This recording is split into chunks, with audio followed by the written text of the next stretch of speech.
Olá, primeiro, organelas citoplasmáticas. Claro, óbvio, né? Se situam no citoplasma. Já falamos sobre o citoplasma. Citoplasma é uma massa coloidal. Lembram disso? Um coloide. Na verdade, ele está em contínua transformação. Um gel que vira sol, que volta a ser gel, que vira sol, que volta a ser gel, que vira sol, que volta a ser gel. Ou seja, ele fica em contínua transformação de sol, que é líquido, vem de solvente, para gel, que é gelatinoso. Então o citoplasma não é nem líquido, nem gelatinoso. Hoje nós damos o nome a isso de coloide ou substância coloidal, basicamente feito por água e substâncias dissolvidas. O citoplasma ocupa 75% do volume da célula. Lembram RVNC de uma célula? Quantos por cento é citoplasma? Quantos por cento é núcleo? Pois bem, 75%, 3 quartos, do volume total de uma célula é ocupado pelo citoplasma. E apenas 25% do volume da célula é ocupada pelo núcleo. Muito bom. Nessa massa coloidal que está em contínua transformação, aliás, a gente dá o nome de ciclose, esse movimento próprio aí, contínuo do citoplasma, que aliás é importante, né, para ajudar a distribuir as substâncias, né, estão as organelas citoplasmáticas. Nós vamos estudar 8 organelas. Eu vou citá-las e vamos escolher cada uma para fazer o estudo delas. Retículo endoplasmático liso, retículo endoplasmático rugoso, sistema golgiense, lisossomos, peroxissomos, ribossomos, centríolos, mitocôndrias. Perfeito? Essas são as organelas citoplasmáticas. A esmagadora maioria das organelas citoplasmáticas, nós dizemos que elas são membranosas, feitas então por membranas.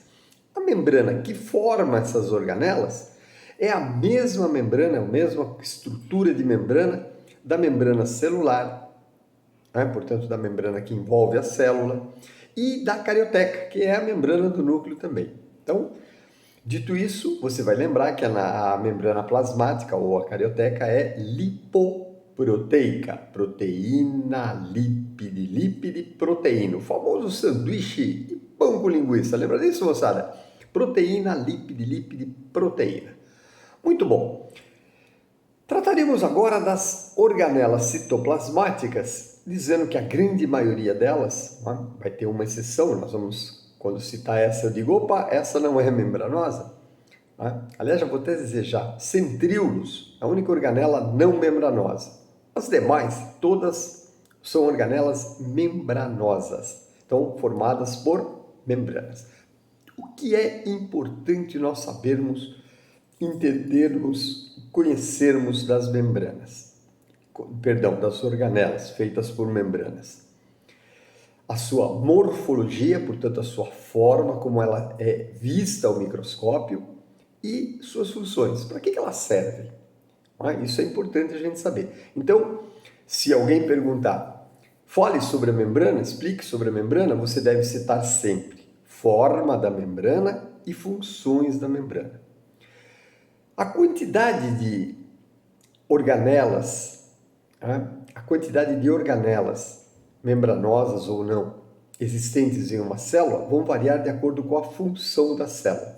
Que vem só a título de curiosidade. Uma célula que gasta mais energia tem mais mitocôndria, lógico, que uma célula que gasta menos energia. Até porque a mitocôndria faz respiração celular, está relacionada com a produção de energia. Então, lógico, uma célula muito mais ativa, por exemplo, a muscular, tem que ter mais mitocôndrias que uma célula mais serena, mais tranquila, que gasta menos energia. Então, o número de organelas varia de acordo com a atividade, com a função da célula. Muito bom. Retículos endoplasmáticos. Veja que eu usei o plural. Retículos endoplasmáticos, porque há dois tipos de retículos. Então, retículo endoplasmático liso ou agranular e retículo endoplasmático rugoso, granular ou ergastoplasma.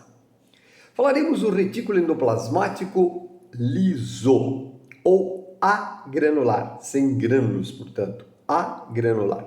Retículo endoplasmático liso é um conjunto de membranas dobradas sem forma definida.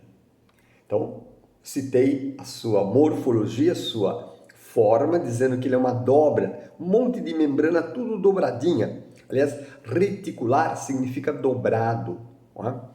Então, são membranas que se dobram, vão fazendo dobras, formando como se fossem canais. Não é? E essas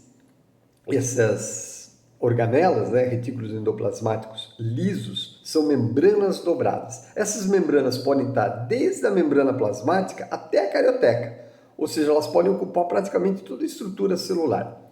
Então, forma do retículo endoplasmático liso, membranas dobradas sem forma definida. Função do retículo endoplasmático liso: transporte dentro da célula. Então, intracelular, ele ajuda no transporte das substâncias de um ponto para o outro da célula. Professor, ele deve ajudar o fato de ele ser formado por membranas dobradas, não é? Você vai poder observar no esquema da apostila, e esses canais, não é, ajudam no transporte das substâncias internamente, intracelular. Sintetizam algumas sintetizam algumas substâncias, principalmente de origem lipídica, então síntese de substâncias, armazenamento de substâncias, não é? Participam do processo de armazenamento das substâncias, não é? Da síntese, da produção de substâncias, principalmente de origem lipídica. Não é? Professor, retículo endoplasmático liso. Retículo endoplasmático liso. Quando ele faz estruturas lipídicas, nós dizemos que a maioria dessas estruturas lipídicas são hormônios. Então, ele é muito comum em glândulas. Não é?